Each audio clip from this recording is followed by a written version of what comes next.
Hello, everyone. Welcome to From Nowhere to Nothing, Mystery Philosophy Theater 9000. I'm your host, Joel Bouchard, a doctoral student in psychology, and with me is Mr. Norman Gayford, a professor of English and philosophy. Today, we're looking at a scene from the TV show The Mandalorian, in which the titular character and his mismatched group of mavericks attempt to evade the remnants of the Imperial Empire, who seek to steal from the rebels one of their own.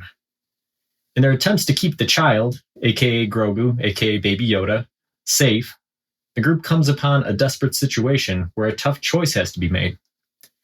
Our scene today focuses on an exchange between the former assassin turned nanny droid IG-11 and the Mandalorian.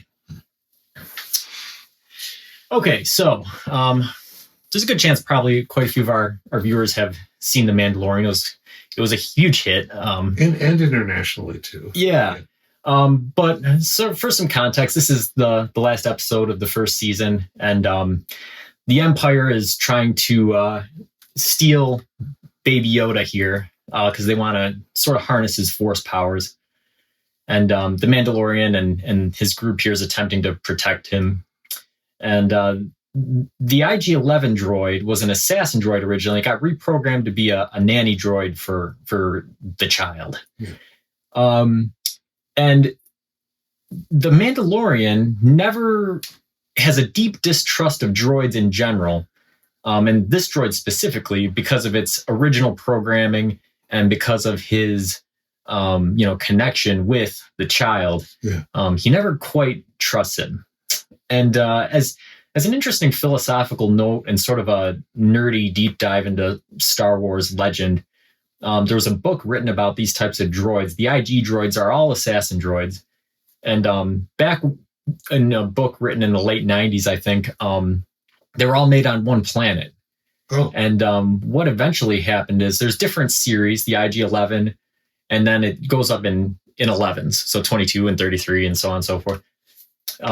Eventually, they made it in a really advanced version, IG-88, who you've seen in the original Star Wars movies alongside Boba Fett and Bosk and the other bounty hunters with Darth Vader and stuff. And the story behind IG-88 was these robots were being made at a factory and they kept making them more and more advanced. And then eventually IG-88 actually became conscious and took over the planet, killed the few humans who were running the machines and started, that's stopped production. Sci-fi. Stopped production and went off on his own as a bounty hunter who was conscious. So from a philosophical standpoint, that's kind of interesting. Mm-hmm. Thinking about the power of consciousness and not only that, but after he became conscious, what he decided to do and that sort of thing. Yeah. And how that is sort of opposed to the IG-11 story. It seems like they both achieve some level of awareness, but one becomes sort of leans into what he was created to do, and the other one is programmed to do exactly the opposite. Yes. Yeah. So we'll play this first section.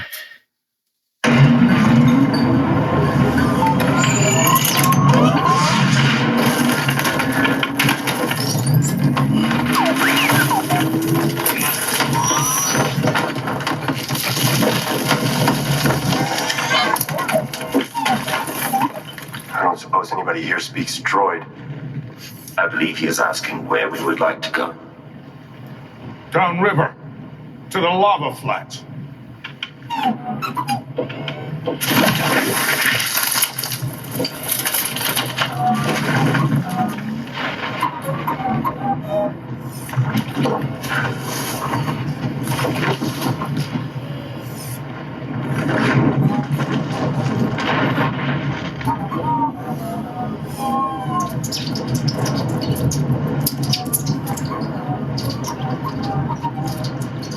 That's it. We're free.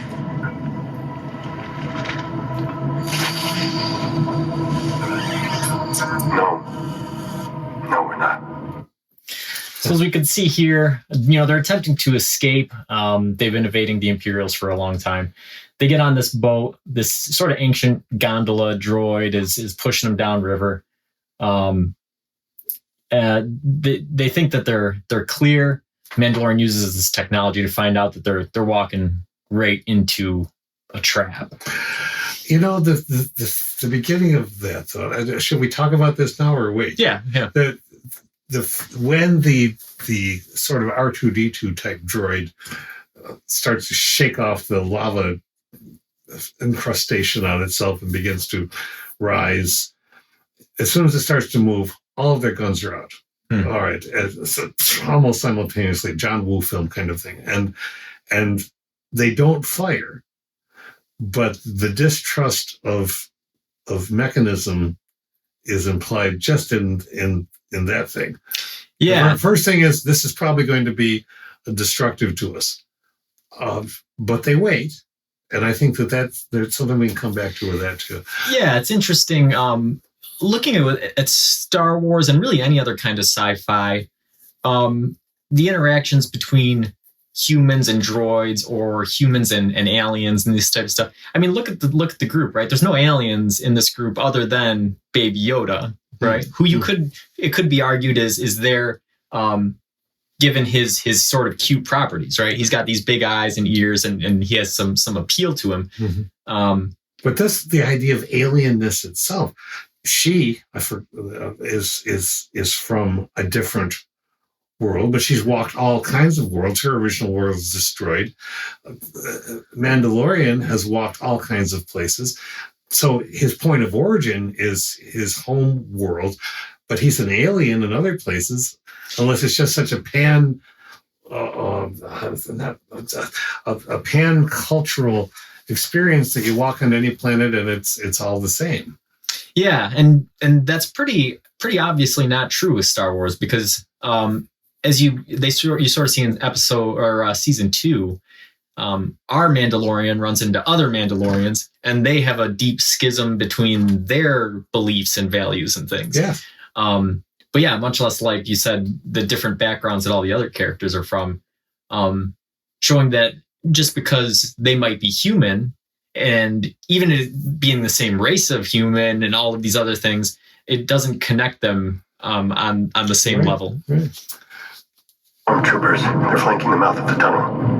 It looks like an entire platoon. They must know we're coming. Stop the boat. Hey, droid! I said stop the boat. Hey, I'm talking to you. I said stop. So there we go with this sort of distrust of droids, right? Yeah. She gives him essentially 2 chances, and on the second chance is already drawing and blasting him, right? Yes. So there's a couple questions here. You know, one of them is what you were just mentioning, this sort of distrust of technology, and the other part of it is the droid's intent, right? Because there could be a lot of things going on, right? Perhaps the droid has some sort of imperial connections, and he would keep them going downstream. He's been programmed by the stormtroopers. Right. Yeah. Perhaps it's just his regular programming that once he's on a route, he doesn't stop until he's finished with it. Perhaps after being encrusted in lava for who knows how long, his programming is faulty. Like, there's a lot of different scenarios. Or, you know, maybe it was just a delay. Maybe there's something that has to happen before he stops pushing. You know, there's a certain amount of time that has to elapse. And she wasn't going to wait for it. Right. But that's sort of an interesting scenario. And then where we've stopped here, look at Baby Yoda looking up at her after she's blasted this droid away. And that's sort of a common, it's an unspoken but common trope throughout the series is, as you see these adult things happening, you know, the show is by no means adult compared to other shows, but even though it's put in a more PG sort of frame of reference, the acts that are happening are still very heavy adult scenarios. Yes, they are. And they always do a good job of showing these scenes very briefly, very quickly. They don't talk about them, but you see that it's having an impact on this. That's the question on that. On Grogu's face is why. Mm-hmm. It's not quite judgmental, but it might be disdain. It might be why. It might be that was not necessary. It might be, and the fact that she fires out of panic. This character, Cara Dune. Cara Dune, across the episodes in which she appeared, I very seldom saw her panicked. This was stop it now. Well, part of that is because of her history with the Imperials, but I think it says something about, okay, I told you to stop, bam, I'm going to zap you, because that are all of the gun issues on this planet. That brings some things up. Yeah, it's certainly there's aspects of the character. She says something interesting there, which is well, actually, I don't know if we've seen it yet or if it's coming up, but essentially the Mandalorian says there's too many of them for us to fight, and she says, I can't be captured, Yeah, that part, yeah. So it makes you wonder, the Mandalorian, I mean, he's obviously no stranger to combat himself, but when he says there's too many to fight, what sort of alternative scenarios are going through his head? Is he considering being captured? Is he, what? They don't really expound upon that, because it's sort of it's a bam bam scene, as in any action movie, right? They have to make a split second decision in order to survive. But that question sort of lingers. Like, if he said there's too many to fight, what was he thinking? Yes, are alternatives. And what has led her to the panic? Is it the classic I'm female and so I'm more in danger? That seems not quite in her character frame. Is it because she does not want to reveal the things that she knows? Is it because of her just fear generally of the Empire and putting up all the front? So yeah, what's going through her mind is just as interesting as what's going through his. Yeah.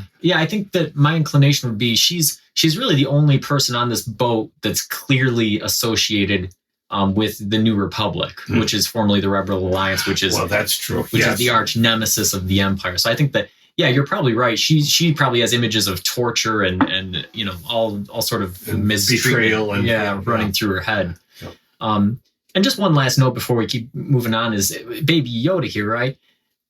Baby is a misnomer, because as we know, Yoda lived to be 900 years old. So we don't know for sure how old Grogu is.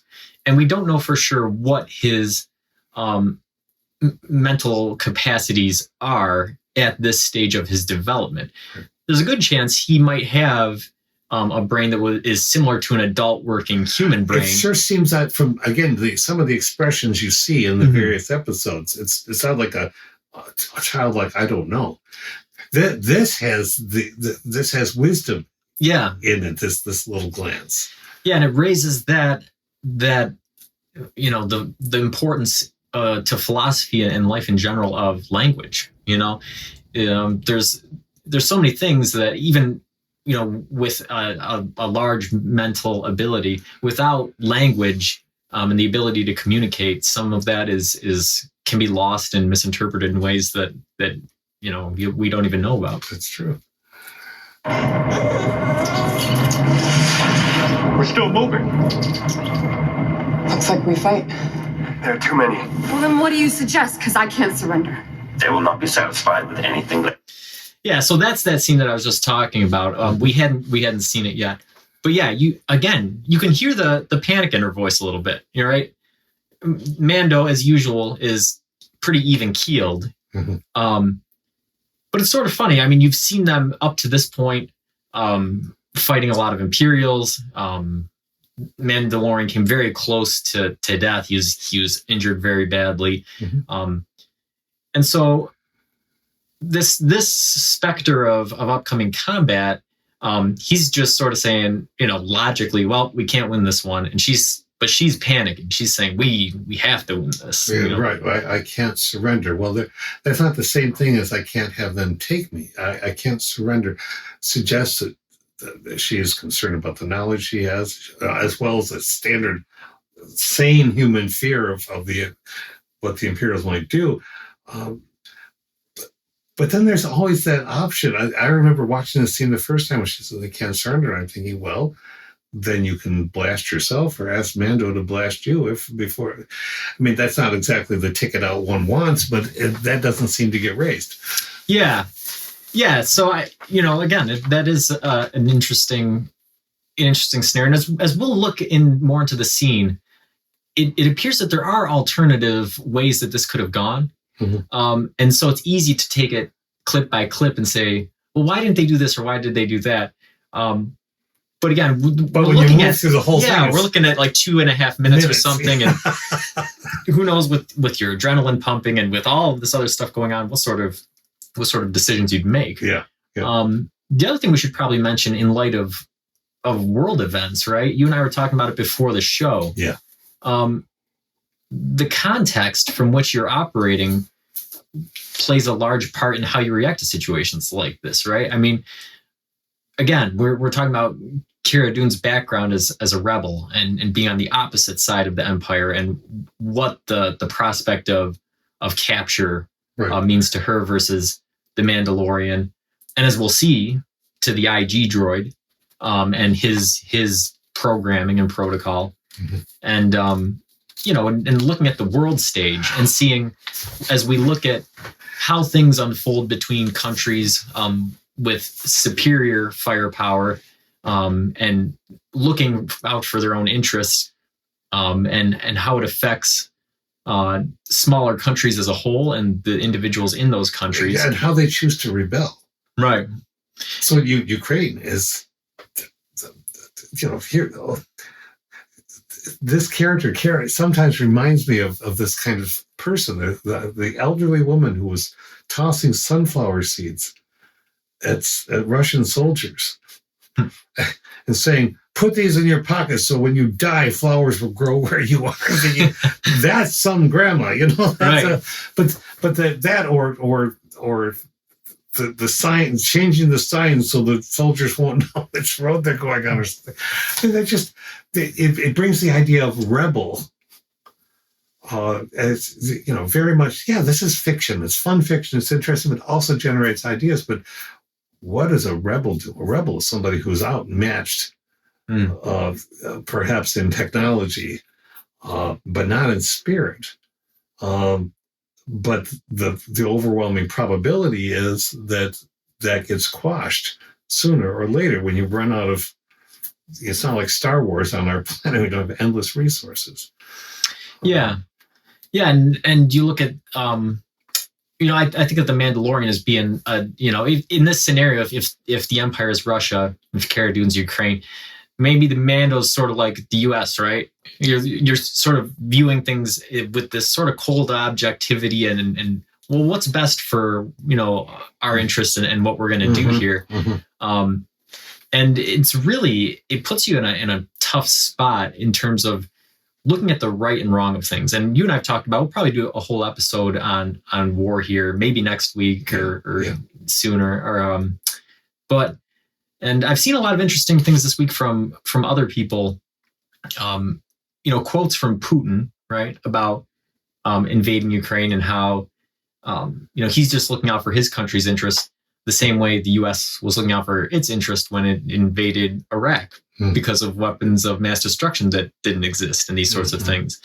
And it's very important, that we take a meta view of these things, without off the cuff condemning one group or another, but saying, what is the purpose or the reason for why a country took an action?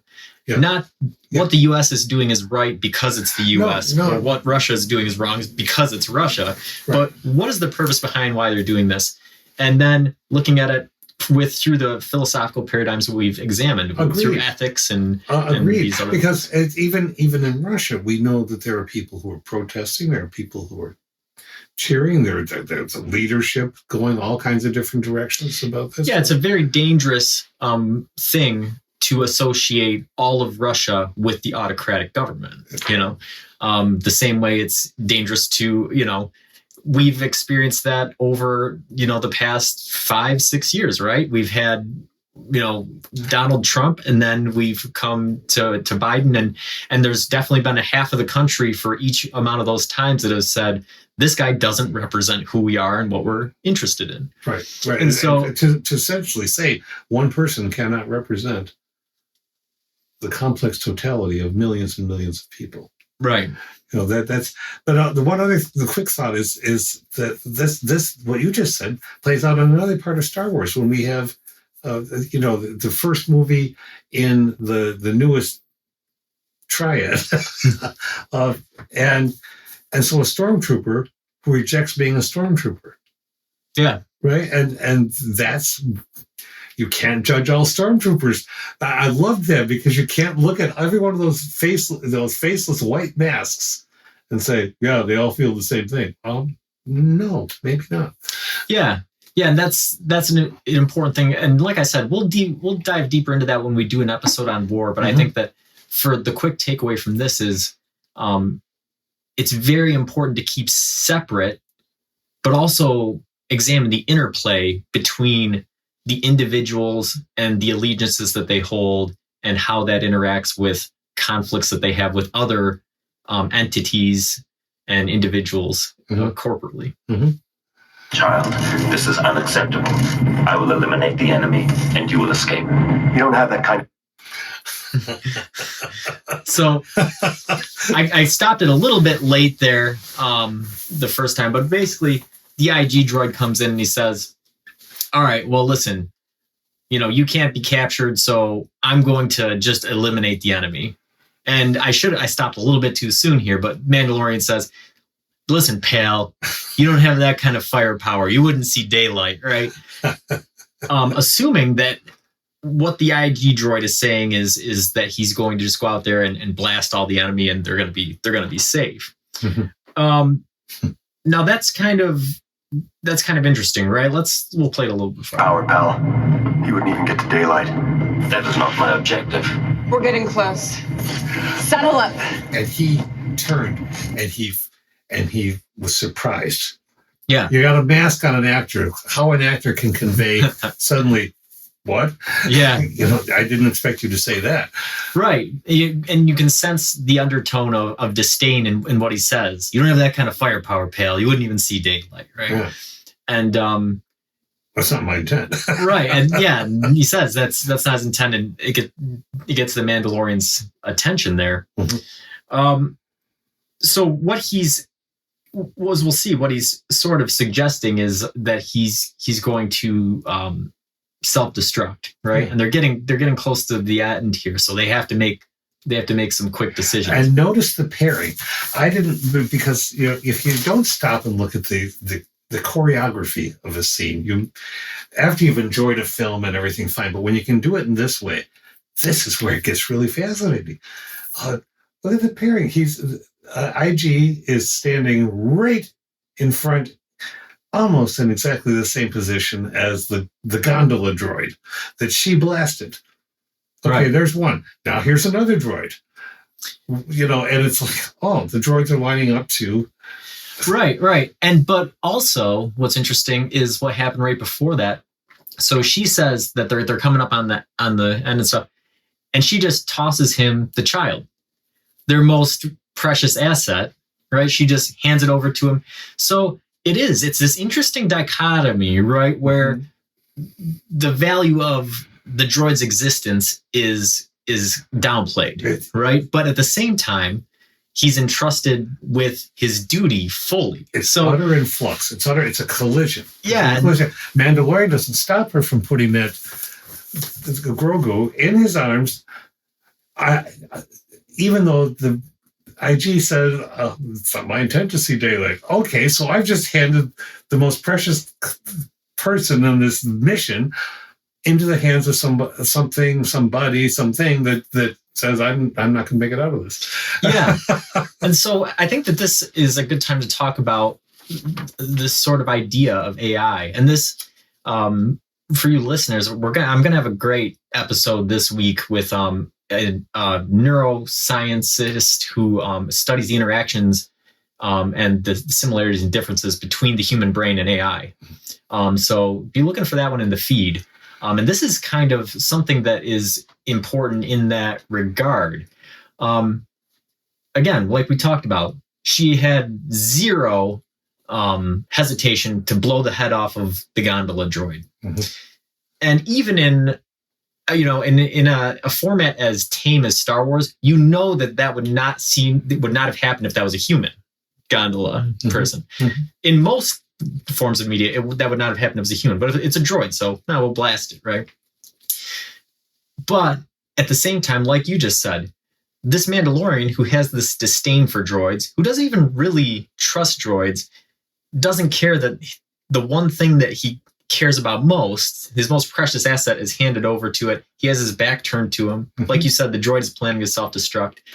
So it seems as if the distrust isn't complete. The distrust only extends to certain aspects of the droid's behavior. At some level, I think that there's an understanding that the droid follows its programming. It's going to fulfill its responsibilities. It's not going to act erratically in some regards. But at the same time, so then we question, well, so what is the Mandalorian's mindset towards this droid then? If he has a distrust of him, if he has a disdain for him. Is it knee-jerk reaction that he just defaults to the script? Right. Which often happens in political dialogue rather than to actually have a conversation. We don't know where he is on this. Also, another mighty disturbing element about this for me, and we've talked about her just blasting the other one. The other one didn't have her language. This one speaks, that one doesn't. Thus, this is more humanized than that one, even though that one is just pushing a cart along and a boat along, and this one was a former assassin. It's remarkable what it says about language. It's remarkable what it says about, making the assumption that something is more like us just because it can speak. Right. Yeah, and again, with what's happening in Ukraine, there's been a lot of questions raised about refugees, right? So why is Europe so willing to accept these Ukrainian refugees, but people from Syria or Afghanistan or these other places have been turned away? Yeah. And I think that you're right. There's something, there's the aesthetic quality of somebody looking different, but I think there's also a quality of the language component as well. And you know what? I think that you see that happen in America as well. When you look at some urban cultures, right? There are some African American people that, regardless of their level of intelligence or education or empathy or whatever, if they speak from a certain aspect versus another one, how they are seen by other people is greatly. And if we expand that to every single one of us, I mean, if you're somebody in the north and you go south, see how people react to the speed of your words, the choice of your words. It's endemic to all of us. It's endemic to all of us, and we so easily make judgments based on the superficiality of language. And that's why I think this is important. She doesn't know anything about this creature except that, it uses words like she does, but it doesn't sound like her. She doesn't talk like this. Right. And then, of course, it takes me completely, this is totally seemingly irrelevant, to a film called Ice Age. Yeah. But I'll talk about that later. Yeah, no, it is just interesting. It comes back to what we were saying at the beginning, that, Not Ice Age. Yeah. that the galaxy's a big place. And so even these people that look the same or are humans, their cultural context being from different worlds or different continents or different parts of a continent, much like us in real life, that has ways of establishing certain boundaries or certain interactions. Our way of saying something is better. Where we come from is just naturally better. Why? Because we're used to it. Our way of sounding is, it was not Ice Age, it was Up. Oh, okay. Right. Where the dog. The dog. There's a little voice because, and the other dogs are laughing at it because, Alpha Dog, you don't sound very powerful. Right. Yeah. Well, let's give IG that little clown-like voice and see how seriously we take him. Yeah. Yeah, exactly. Yeah. And just, I'm thinking about my own experiences, with this sort of thing. Like, I remember when I was in Europe being in Serbia, right? And, from an American standpoint, right, walking down the street and not seeing anything out of place, and then having one of my friends tell me, you can't cross the street here. And me saying, well, why? They said, well, because those are Hungarians on the other side of the street and we don't interact with them. And then I noticed, there's a lot of shorter, dark-haired people on one side of the street, and there's a lot of taller, light-haired people on the other side of the street. And, they have different churches and different bars, and they don't talk to each other. They don't interact, right? Was the signage such that it wouldn't say this is different? Was the signage pretty much the same on both sides of the street? It's been so long that I don't remember, and I didn't speak a lot of the language. But when I was in the Army, I was friends with a brilliant guy, probably the smartest guy I served with. He also going for a PhD in psychology, and he was born in Belarus. But he told everybody that he was Russian. And he ended up having a very weird story where when he was in kindergarten, some people came in and they took measurements of all the kids, and they said to him, "You're going to be an Olympic swimmer." And so his whole life he was trained for this. He didn't end up doing well, and his mother was scared for them, so they flee the country and come to the U.S. But after all that, I remember asking him, why do you tell people that you're Russian? And he said, because it seems to me that being Russian is something to be proud of, but Belarus means nothing. So that's an interesting element to it as well, considering what's going on over there, right? There's a lot of false flags operations going on with the Russians where they're saying that there's people that want to be part of Russia, and that there's these governments that are holding them down. And those are real, accurate reports. But there is also this element of the Soviet Union that does hang over some of these smaller Eastern European countries. You're just a satellite. You're just whatever we want you to be. Yeah, and it's almost, it's sort of similar to an abusive relationship where regardless of what the truth of the matter is or the value of these groups, there's this thing that, well, the only great moment we had was when we were part of this bigger thing, And the to me, it's ugly. The ugly notion of, well, you look like us, you sound like us, you have the same institution, so of course you're us. So it's complicated. For sure. Don't have the security protocols from my manufacturer. If my designs are compromised, I must self-destruct. What are you talking about? So now the IG droid finally reveals his plan, right? He says, listen, my plan isn't to go out there and just shoot all the stormtroopers and have us be safe. I know that that's not possible, right? But my original programming is that, I am a sensitive piece of property. So I cannot be captured and have my secrets of how I'm built revealed. It's like a drone or, a nuclear submarine, right? Like you can't just hand that over to the enemy. If there's the danger of that happening, it has to be destroyed, right? I'm laughing when you've hit a point with that. But what an utter capitalistic. Yeah. I am owned and my secrets can't be revealed. I cannot be captured. Kara moments earlier in real time says, I can't surrender. Right. He's surrounded with people who are removing his options. Right. Yeah. And so think about that. So Cara Dune says she can't be captured. IG-11 says he can't be captured.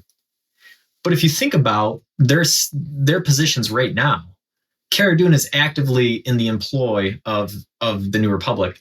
The IG-11 droid has essentially been freed. Early, I think it was the first episode, actually, he was going after the child. Right. And then the Mandalorian defeats him, turns him. He no longer has some master, some overlord. He's essentially an not autonomous, because he's been programmed to be a nurse droid, right? He had a teacher. This group is the only group that he's responsible for. Yes. But he's saying deep in his programming, there's still that thing that says he can't be captured, right? And that is interesting, looking at the parallels between the human soldier fighting for a New Republic and this droid who had an overlord and now doesn't. Unless he's, I'll throw a wrench into the works, unless he's using that as the simplest way to say, this is what I'm willing to do. Right. I'll just tell you that it's built in, because then you can't argue with it, because you just accept that it's all built into my programming. But what if when he was reprogrammed, it wasn't? But he's using that as a... Yeah, and we'll see that a little bit further here. Not permitted to be captured. I must be destroyed. Are we going to keep talking or are we going to get out of here? I can no longer carry this for you. Nor can I watch over the child. So I think that what we just saw plays into what you said, right? Mm-hmm. You can see that, he's using that deep programming, I think, as a cover for, like you said, this saying, I'm willing to do this. This is what I can do. And it makes me wonder, right? As we talk about AI and consciousness and this sort of thing, is this just as a result of his programming as a nurse droid? Or is this an autonomous decision by a semi or fully conscious thing, right? And that's where I lean. Yeah, because, his programming is to protect the child. And so he's done all the calculations and said, listen, we can't win by fighting. And he said, the child ends up dead and this is not acceptable, right? But rather than using that as the excuse for why he's going to self-destruct, right? Which would be that would still be a logical conclusion to come to. Oh, well, they're going to capture the child. That's unacceptable. I'm going to destroy myself. Yeah. But instead, he brings up this original programming where he can't be captured or destroyed. He doesn't make it about Grogu. No, he doesn't. So I feel like that's how he thinks. Maybe that's how he thinks he reaches the Mandalorian, because he has a prejudice about the Mandalorian. Right. Based on what the Mandalorian said to him. If you accrue all the things that he said about him, okay, you understand one thing, the manufacturer. Yeah. Yeah. And so, I think that makes me lean towards him being a conscious, autonomous individual, because if it was just the programming, I think that he would have used the child being captured as the sole excuse. But instead, he defaults to this prior programming, which it probably shouldn't even be in his current programming or consciousness, right? It should be something that was buried or erased, but he brings that up as the excuse to not make it about the child in his explanation. And look at the layout of the seed. I mean, this is Cara Dune's, she's turned away. She's out of this conversation. We got to take care of this out here. Grogu is almost eyebrows raised, maybe being surprised by and of course the Mandalorian's looking up at, because IG is much taller, but I can't help but look at this and say, okay, there's some respect implied in that physicality. Mm-hmm. Yeah. You can't self-destruct. Your base command is to watch the child. That supersedes your manufacturer's protocol, right? Right? This is correct. So now there's a change, right? The last time the Mandalorian talked to the IG droid, and we've been going on for so long that it doesn't seem that way. Yeah, right. But the last thing that he said to him was, you don't have that kind of firepower, pal. You wouldn't see daylight. This dismissive, disdainful thing that is the only thing that we've seen throughout the series in his interactions with him, this distrust of the droid. Mm-hmm. But like you said, once the IG droid said that it wasn't his plan to shoot his way out, and you saw the surprise on this helmeted, completely closed off character, you saw the surprise. Yeah. Now something has changed in the Mandalorian and how he's relating to this droid. And his default is to reason with him, right? So he goes back to the programming, right? He says, hey, no, you forget your original programming. Like you're programmed to be a nurse droid, and that supersedes this other programming, doesn't it? Right? So he's trying to dissuade him. And I think that comes back to the IG droid's train of logic. I think it won the Mandalorian over. I very much do too. And there's an inversion here science fictionally, and this is perhaps going to be too obscure, but in the original Star Trek episode, which I was party to because I'm that old, and still go back and watch, there were many episodes in which Captain Kirk outthinks a computer and tells it to blow itself up in order for the good of the of the society or whatever, because he's determined that. To heck with the prime directive. All right. There's a wonderful inversion in this, in which the machine is determined to blow itself up, and he's going to try to outlogic it, and it's not going to work. Right. But he wants to outlogic. So yes, there's a big change here. Yeah, and we've talked about the lack of value put on the droid's lives so far, but now the Mandalorian as a human is putting a value on the droid's life that, as we'll see in the next few lines of dialogue, might not actually exist. Mm-hmm. Maybe it does, based off of what we've seen and what we've talked about, but maybe it doesn't. Now grab a blaster and help us shoot our way out. Victory through combat is impossible. We will be captured. The child will be lost. Sadly, there is no scenario where the child is saved in which I survive. So, again, we catch the tail end of the Mandalorian saying, listen, grab a blaster and help us out. We're all in this together, right? You're a part of our group. We're not letting you do this thing. Right. Even though he knows that it can't work. It would be an act of futility. Be part of the team, even though we're all going to die together. I think it's really interesting whether it's ironic or directly intended when he says, sadly, there is no outcome in which I survive or the child survives and I do as well. I'm paraphrasing, but sadly, I'm going to die. Sadly. Right.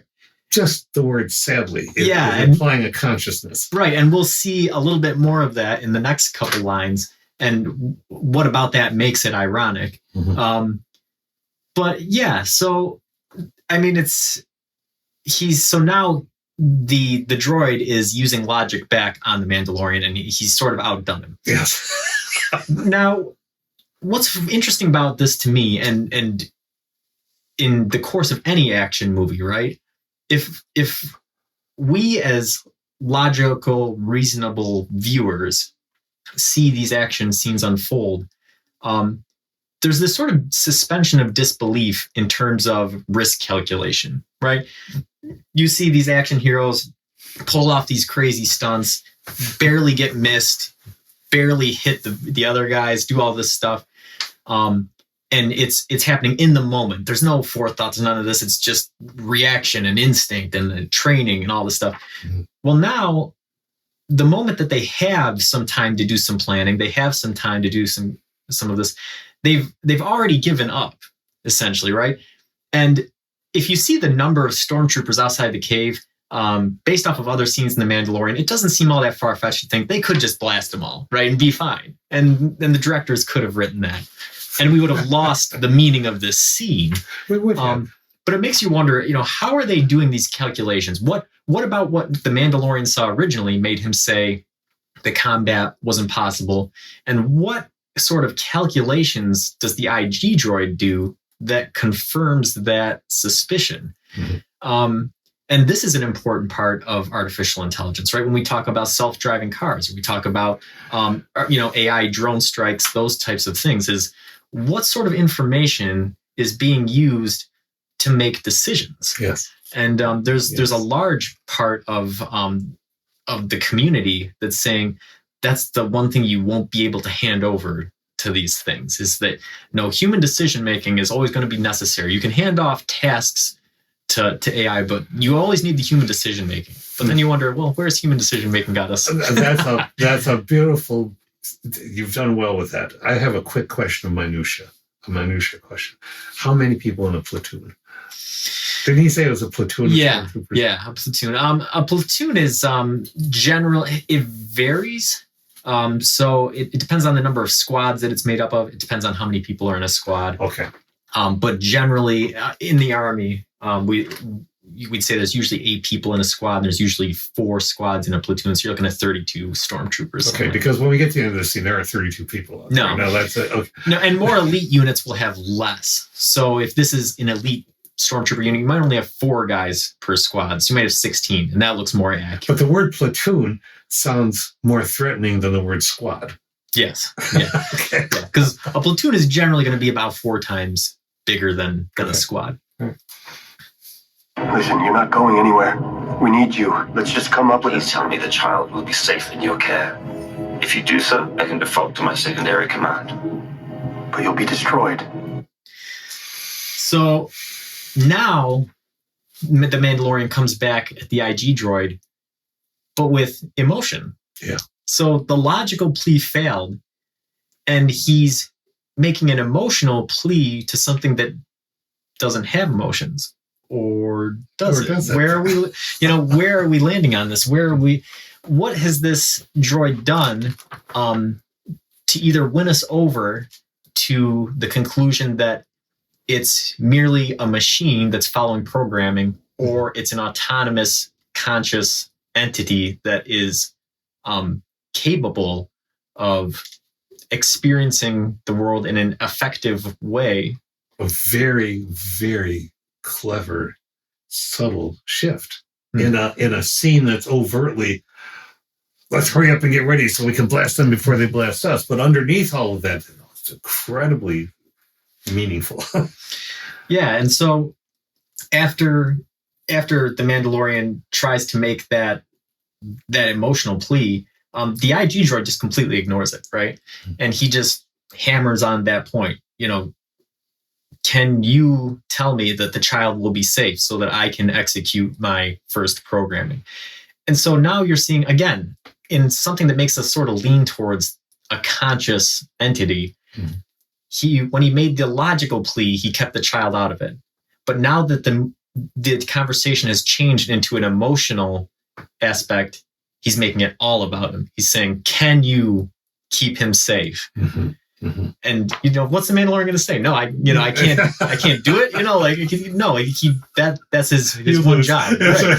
So he has to. And you will live, and I will have served my purpose. No, we need you. There's nothing to be sad about. I've never been alive. I'm not sad. Yes, you are. I'm a nurse droid. I've analyzed your voice. That's marvelous. Yeah, so I think we were talking about it before the show. My wife bust out laughing at that part, and it's funny, right? Because of this, like you said earlier, it's funny that he said, "Sadly, I'll be destroyed." It's ironic because here he says, "Don't be sad, I'm not alive." And that, I think that is totally ironic delivered. He's essentially taking a poke at the Mandalorian when the Mandalorian is at his most vulnerable, I think, to say, well, don't worry, you never did. You don't think I'm alive. Right. When you bloody well now know that I am. I think that's a really big change. Yeah, it makes you wonder, is it that sort of dig that's sending home to the Mandalorian that he is something that has some value? Yeah. Or is it a way of helping the Mandalorian cope with what is going to be his loss? I think this is clever enough, sophisticated enough to be both. Yeah. Both of those things are happening. Yeah. So, I mean, and it's interesting because the IG droid sees this outcome as satisfactory for his program. He says, I will have served my purpose. It makes you wonder, now that we've examined this and looked at the capabilities of the droid, is that ethical, right? Is that programming ethical? If you think about his primary purpose as an assassin droid, it makes sense. It's logical for him to have that programming so that his secrets aren't revealed. But given the capabilities that he has and what sort of faculties he has to experience things, is it ethical to put this thing in saying you must destroy yourself if you're going to be taken out of our possession? And as one person, I'd say, well, no, of course not. But I think he's talking on two levels at the same time. I will have served my purpose. Well, if I'm a conscious being, and I have been programmed to learn that my purpose is to care, or I have superseded that programming and embraced the idea that I care and can contribute, and who knows how far back his killing assassinations have gone. I'm not that close to the canon that I know that of Star Wars. So am I balancing all the death that I brought maybe I'm satisfying my purpose by finally doing something good. Yeah. And here is going to be the sort of tipping point that will put us over the edge. This right here.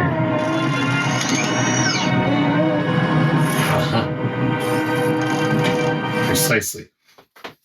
You know, how this expression of affection, I don't think that exists even if you're a nurse droid with program. Maybe it does. Maybe his nurse droid programming says, listen, the child is going to be in distress from what it's about to see. So you need to provide a preemptive comfort before you execute this task. Yeah, I don't buy that. I don't think that I do either. But, you know, and it seems that he does that for his own purpose. It was between them. It was a contact. Yes. I have enjoyed you. Yes, I care about you. Yes, you require this and nobody else is doing this. I do buy that part, but I don't think it was instructive. Mm-hmm. I think it was... Yeah, and there was the moment of hesitation afterwards where you see his eyes almost kind of searching his face a little bit, and he pauses before he turns. Yeah. And so that whole just that little scene right there is pretty powerful in terms of the arguments that you can make for consciousness. What this droid is like. IG, what are you doing?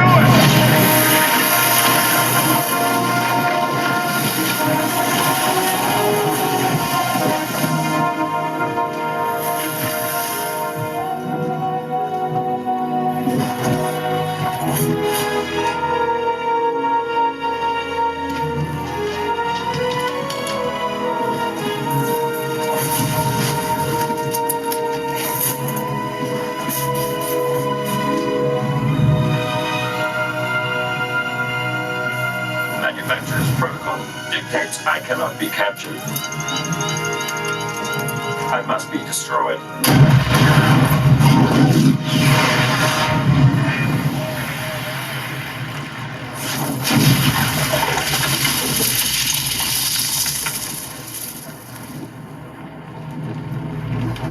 Now, the use of music is always critically important in any film, TV series, whatever. We know that.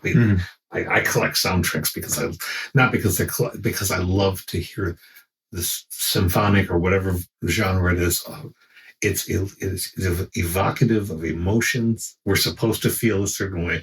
So, had we not supposed to be thinking that this is a conscious being making an independent choice, we wouldn't have had that heroic walking through the lava music to go out there. That tipped it for me utterly. You know, to me, this sort of brings back our questions about reality, right? Because we understand that, you know, we have these thoughts, we have these emotions, and that we perceive these things to be real, and we ascribe that to other individuals as well, right? That you are a real person with thoughts and emotions, and we have these interactions. And then, so it's not clear cut to philosophers, and we've talked about all these shades of what philosophers think about reality. But what's generally accepted by people, right, is that we as humans have these complex feelings. But what's not examined so much by humans is how, not only what's happening in the minds of other creatures, you know, other animals or other robots or AI or these things, but also an important question that says, if we as human beings ascribe these feelings and these thoughts to them, regardless of whether or not they have them, does it make them any less real? Right? So maybe the IG droid is right? Maybe he says, you know, don't be sad. I was never alive. Like, I never did this. Like, this is just my programming. I'm just doing it. Maybe that's true, right? Yeah. But the Mandalorian was sad, right? He was sad that it was happening. Grogu is going to be sad it happened. all of these people are going to be grateful for his sacrifice. They're going to miss him, not just for the firepower he provided, but for the care he took of Grogu and their things and all of this other stuff. Right. And that's an interesting philosophical question, right? Obviously there's the question of the droid himself and if he's conscious or if he's following some programming and what that says ethically about him. But there's also the flip side of that, which is that regardless of what his reality is, if these other characters have ascribed some sort of reality to him, are those feelings valid? Well, and that's such a deep, brilliant question because, among other reasons, because if it's true of us interacting as humans with a robot, machine, or whatever, how much do we ascribe to other people? Where you're going is how much do we create what we want you to be or what we think you are, and we never truly know that as you said, that's way down in full fathom 5 in philosophy. Yeah, I mean, because that's the thing is, it comes back to that sort of Cartesian skepticism, right? Mm-hmm. It's saying, well, I think, therefore I am. Well, what does that do to other perspectives and other entities and things? You're saying that, the only thing that I can trust is my own thoughts, essentially, right? And philosophically, that's a very powerful statement, and you can make arguments against it, but you can also make powerful arguments for it. And so if my thoughts are what actually exist and how I ascribe those thoughts to other things is my reality, then that's going to shape reality, right? And it's going to shape not only, the interpersonal interactions you have, but the ideologies you support and how decisions are made on a global scale and all of these things, right? Yeah. So it's very powerful stuff. I like this scene. Yeah. So the IG walks through the lava, and again, I wonder if he's performed some sort of calculations to let him know that his legs will carry him that far. Like, how did he know he wasn't going to just sink right to the bottom? Just melt right off the bat. Mm-hmm. And another interesting question is, why didn't the stormtroopers shoot, right? When he appeared, what was going through their heads? Well, I was wondering that same thing freshly. I don't think that it occurred to me to wonder before watching this and the way that we're doing it. They obviously employ IG droids. Mm-hmm. But they don't shoot first and ask questions later. It has them off kilter because it hasn't come out shooting. So maybe it's going to share some piece of information with them. And then it further distracts them, which is what I would argue for the consciousness. It makes the decision to further distract them, but it doesn't have to say anything. It can just unload the mine and blow up. Oh, keep paying attention to me. Don't watch what I'm doing. What I'm about to do is because I'm programmed to be this way, blah, blah, blah. No chance for you to run away and recover. Yeah, it's interesting wondering what they were thinking. Maybe they had orders to capture, so maybe they weren't. But and that raises that question again, right? If they were assuming, if you're the good guys, right, and you're assuming that they have orders to capture the child, then you would have to drop on them combat-wise because they would have their hands tied as far as how much force they could apply to you, as opposed to how much you can apply to them. And that never came up in the conversation. No. And again, maybe it's because it was just such a quick scene. Maybe it's because of the danger presented, that just had them so riled up. Because if we watched it through again, it's 2 minutes. Yeah, it's not long. It's not long. And again, that's very applicable to everyday life, right? You and I have talked about it several times off air, where we'll just say, man, I did this thing the other day and I don't know what I was thinking. Like, in retrospect, it's funny how much difference a few seconds can make. A few seconds of reflection to say, oh no, that's a terrible idea. But if you don't have those couple seconds, or if you don't take those couple seconds, the decisions you end up making can have drastically different ends. And this could be one of them. Maybe that they ride out and then they get the first shot. There's no need for the IG droid to sacrifice himself. Who's to say? Yeah, exactly. And or what about if he walked out and shot him up, and then they pulled him out of the lava and got him some new legs, right? I feel like there's alternative scenarios here. But yeah, that's essentially the end of the scene. Do you have anything else that you think we missed, or anything else we should add in before we wrap it up? Only one quick thing. I won't go on at length about this. I'm going to make a click with my flashlight to see this note. I'm not going to read this off, but it's just a basic note that occurred to me. This scene is about redemption, and Nietzsche was the people said of Nietzsche, if you didn't find an opposition, him arguing with himself and disagreeing and shooting it down 2 or 3 times in one page, then you weren't really reading him. But he said that redemption is part of a contradictory state of being. And I thought about the word redeem. And the word redeem means to buy out. So do we see IG as redeeming himself and follow that I said before, if we killed so many people and whatever? It means to buy out, is to purchase a slave's freedom. And in Christian teaching, it's to purchase your way through the blood of Christ, for instance, out of the slavery of sin. But it's still that purchase in one metaphorical sense or another. So to me, I can read this as this is the way IG he redeems himself by saying, I'm not a killer. I will be one more time, then I won't after that. I'm not a nanny. I'm not what any of you have programmed to me. This is what I can do because this is what I can do. Yeah, that's a really fascinating thing. Yeah, I didn't even think about that, the definition of redemption. And it brings up, again, the discussion we've had on ethics, right? Yes. Is,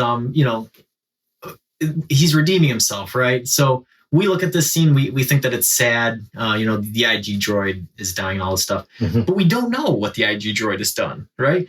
And how much red would he have to have in his ledger beforehand for us to say, you know what, I'm not even sad that he's gone, Would there come a point where those scales tip like that, where, you know what, after all the terrible things he's done in his past, good, see you later. This is the least he could have done, But the director and the scriptwriter don't let us tip that. Right. And I think that that's an important artistic decision that has implications for our personal lives, right? There's there are certain parts of history that we've all committed. And it's kind of like we were talking about if I had a couple extra seconds to think about something, I would have done something differently. Yeah. When you look at your life in totality, especially the older you get, and you start to look at the context that you grew up in, or the experiences that you had that shaped you into the person you were, and you start to look at things and say, man, I've done some bad things. Like I've done some terrible, immoral, unethical things. But that recognition, and then your actions in the current time frame, are more indicative of the person that you are than who you were when you did something else. Right? And this is a huge issue that we've been talking about throughout the show with several times. It is. George R.R. Martin, in his novels, in one of the Clash of Kings novel in the Game of Thrones, a good act does not wash out the bad, nor a bad act the good. Each should have its own reward. Yeah, that's great. That's a good place to stop. Yep. So until next time, keep pondering.